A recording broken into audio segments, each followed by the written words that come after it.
तो गुलाब खान के लाली हुई और नाम रखा राधा।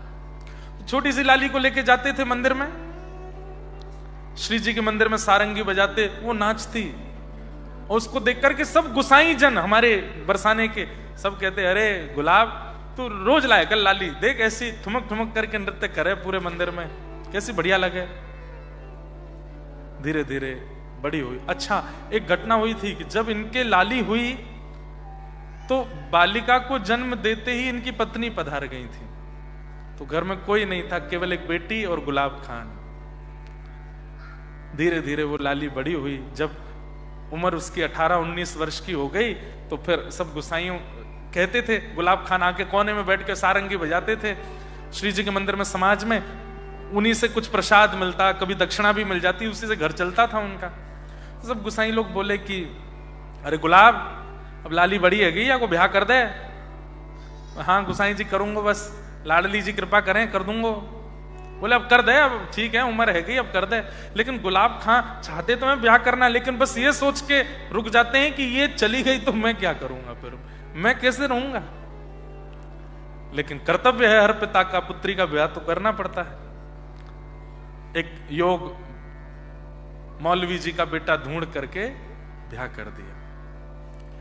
विदा होकर के जब इनकी बेटी गई, गुलाब खान की जो स्थिति हुई है, अब सुनिएगा। व्यक्ति जब हंस करके कीर्तन करता है ना, जब प्रसन्न मुद्रा में कीर्तन करता है तो ठाकुर जी केवल सुनते हैं, लेकिन व्यक्ति जब रोता है ना कीर्तन करते करते, कथा सुनते सुनते, नाम करते करते, तो ठाकुर जी बेचैन हो जाते हैं मिलने के लिए कि मैं जाऊं, ये रो क्यों रहा है। अरे भारत में आप सबके परिवार के लोग होंगे, कभी बात करते करते अगर रो जाते होंगे तो आप कहते होंगे ना कल की फ्लाइट लेके आ रहे हैं हम, आप रो नहीं, हम आ जाते हैं आपके पास। ऐसे ही जब व्यक्ति कथा सुनता है, कीर्तन करता है या नाम जप करता है और रो जाता है ना, तो ठाकुर जी भी यही कहते हैं, कहां है गरुण जी मेरे, आओ जल्दी लेके चलो इसके पास। रो रहा है, इतना क्यों भावुक हो रहा है। तो गुलाब खान आज तक तो राधा राधा बोलते थे बेटी के नाम से, थे वो नमाजी, अपना नमाज आदि सब करते थे, लेकिन बेटी का नाम राधा है तो कभी राधा जल ले आओ, राधा भोजन ले आओ, राधा चलो चल रहे हैं मंदिर चलेंगे, ऐसे ऐसे बोलते थे। लेकिन अब तो राधा चली गई, अब रोते हैं उसकी याद में। राधा मेरी प्यारी राधा मेरी प्यारी राधा। और जब रो करके बुलाते हैं, कभी बैठे बैठे रोते हैं, कभी खड़े खड़े गिर जाते हैं अपनी पुत्री की याद में, और राधा राधा कहकर के जब करुण क्रंदन करते हैं, तब ऊपर बैठी हुई किशोरी जी व्याकुल हो जाती है और ललिता जी का हाथ कस के पकड़ लेती हैं। हे ललिता, ये कौन इतनी विरह में रो रहा है मेरा नाम गा के। ललिता जी कहती हैं, आपके निज मंदिर में नित्य सारंगी की सेवा करवे जो आवे गुलाब, वाकी बेटी को ब्याह है, वाकू नाम राधा है, वो विदा है गई तो वाकू याद करके रो रहा। किशोरी जी बोली, क्या ये विरह उसकी बेटी को पता चल रहा है? उसके पिता इतने विरह में रो रहे हैं, वाकी बेटी को पता चल रही है? बोले नहीं, उसको कैसे पता चलेगी। किशोरी जी बोली, मुझे सहन नहीं है रोए।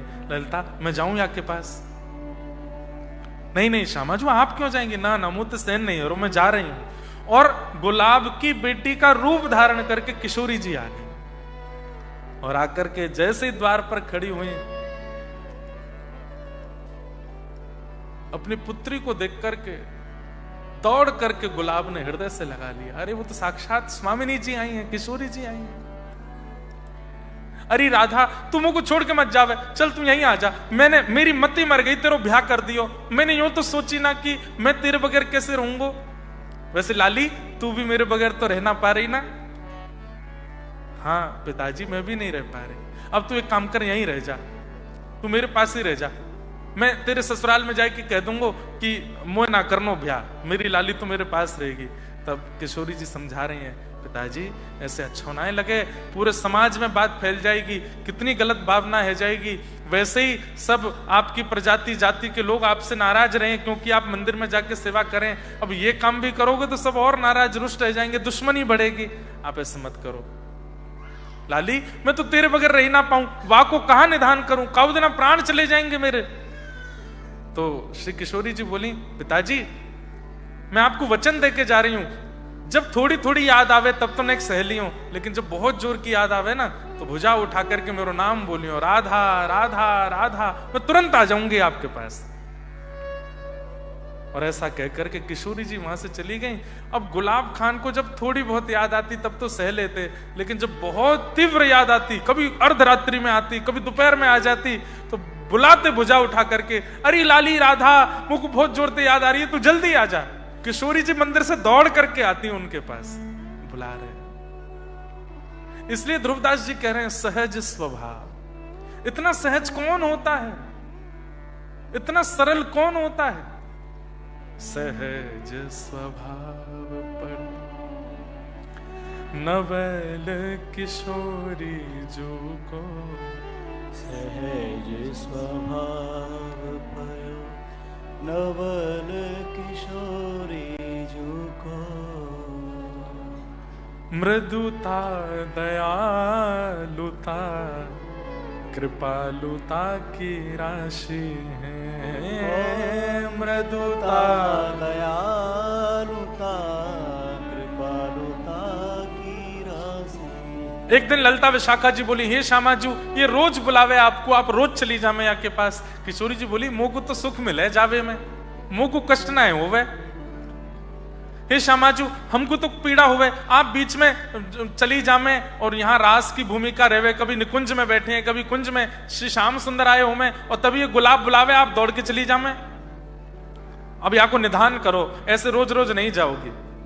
तब किशोरी जी बोली ठीक है। आज जब गुलाब ने बुलाया तो किशोरी जी गई, लिंगन करने के लिए गए तो किशोरी जी वहां से आगे आगे दौड़ रही हैं और पीछे पीछे गुलाब, अरे लाली रुक, अरे नेक मेरे हृदय पे लग जा, अरे लाली तू नेक मेरे पास आए जा। और ऐसा करते करते समय क्या हो रहा था, सुबह सुबह के 3:30-4 बज रहे थे। मंदिर में मंगला आरती होने वाली थी। श्री जी तो मंगला आरती के लिए जा रही हैं, पीछे पीछे गुलाब जा रहा है। तभी एक गुसाई जी वहां से जा रहे थे, तब गुसाई जी आरती करने जा रहे, उन्होंने देखा ये गुलाब, अरे राधा रुक जा, अरे लाली रुक जा, कहतो जा रहे है। तो गुसाई जी ने आवाज लगाई, अरे गुलाब कहां भाजो जा रहे है, अब तो मंदिर ना आवे, तेरी लाली को ब्याह हैगो, बाबड़ो हैगो, कौन के पीछे जा रहे है। बस इतनी देर गुलाब दिखे, मंदिर में जाकर के पुजारी जी ने आरती की। 1 दिन 2 दिन 6 महीना साल बीत गए। उस दिन के बाद गुलाब कभी दिखे नहीं। एक दिन सब गुसाई बैठ के बात कर रहे थे तो वो बड़े बुजुर्ग गुसाई बोले, अरे एक दिना में मंगला करवे जा रहा हो, तब बाद ना अंतिम बार गुलाब देखो, वाके बाद तो नहीं दिखो मोको। उसके बाद बरसाना में कभी सारंगी की आवाज आती, कभी कहीं गुलाब जी बैठे दिख जाते, कभी कहीं कुछ, तो लोग बागों में भ्रांति हो गई कि उनके प्राण तो चले गए हैं और वो प्रेत बन करके घूम रहे हैं। एक दिन गुसाई जी रात्रि में श्री जी की शयन करके वापस अपने घर की ओर जा रहे थे, तो जैसे ही वन में होके निकले तब गुलाब खान ने आवाज लगाई, गुसाई जी। गुसाई जी ने पीछे देखी, कौन बोल रहा हो भैया, यहाँ दूर दूर तक कोई दिखाई ना दे रहा, कौन है। तो गुलाब सामने आए, अरे गुलाब तू तो भैया मर गयो, हमने सुनी तेरे प्राण निकल गए, तेरा शरीर तो मिलो नहीं, और तू कहीं भूत तो ना बन गयो। दारी के हनुमान चालीसा बोल देंगे, भग जाए आते, भूत बन के आया है। तो गुलाब बोले, जय जय, मैं प्रेत नहीं बना हूं, लेकिन हां मैं शरीर भी नहीं हूं। बोले तो कहा कह रहे हो भैया। बोले अरे मेरी लाली की विदाई भई, वाके बाद राधा राधा कह करके इतनो रोयो कि श्री जी मेरी लाली बन करके रोज घर पे आयो करते। ललिता विशाखा जी को कष्ट भयो कि निकुंज छोड़ करके श्री जी रोज रोज जामे, ऐसा करो या गुलाब को ही निकुंज में ले आओ। एक दिन सारंगी सुनते सुनते श्री जी ने नृत्य कियो, आगे आगे श्री जी दौड़ी, पीछे पीछे मैं दौड़ो। यही बरसाने की कुंज गलीन में दौड़ते दौड़ते कब निकुंज में मैं पहुंच गया, मुझको पता नहीं चली। अब मैं निकुंज में निवास करूं और वहीं श्री जी और प्रिया प्रियतम को सारंगी सुनाऊं। आपको केवल बतावे आया हूं। ये भ्रांति जो फैल रही है कि मैं प्रेत बन गया हूं, प्रेत नहीं बना हूं, मैं सशरीर निकुंज में श्री प्रिया प्रियतम की सारंगी की सेवा कर रहा हूं। और इतना कहकर के गुलाब दिखने बंद हो गए। दूसरे दिन वो गुसाई जी तो रात भर वहीं बैठे रहे। कैसी कृपा, कैसी कृपा, हे राधे, श्री राधे। इसलिए गुलाब खां का समाधि नहीं है, उनका चबूतरा है, क्योंकि उनका शरीर नहीं मिला, वो तो सशरीर गए श्री जी की सेवा। अब सोचिए, कोई अपने पुत्री के नाम से श्री जी को प्राप्त कर सकता है, कितनी सहजता है।